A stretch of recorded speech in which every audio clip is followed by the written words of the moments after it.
So this is where we start our Strolling Rome's Heart introduction to Rome.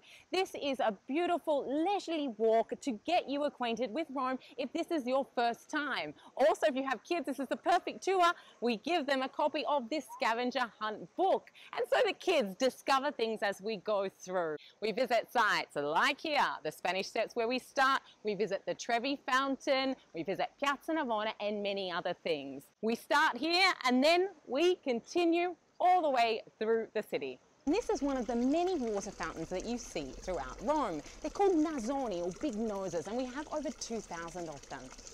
Much of the water is still coming from the restored ancient virgin water aqueduct, which dates to 19 BC.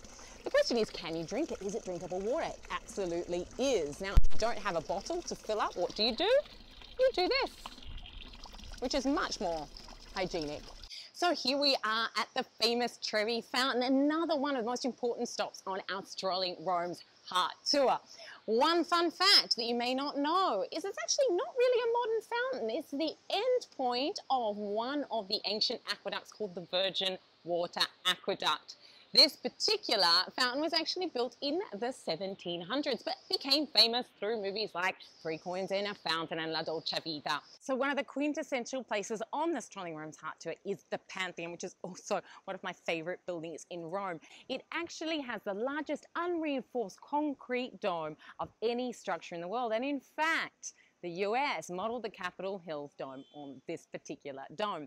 Inside, you have some of the kings of Italy that were buried there prior to the formation of the Republic in 1946. But even more interesting is that the great artist Raphael is actually buried in there on his request because he loved the architectural perfection of this building. A must-see when you're in Rome.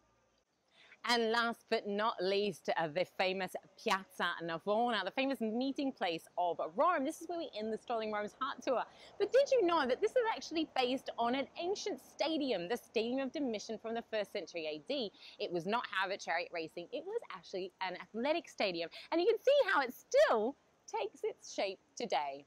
The famous fountain in the center was done by Bernini, the famous sculptor Bernini, in the 17th century AD. So thank you for watching this introductory video. Make sure you book now on our website, or feel free to email us with any questions that you may have.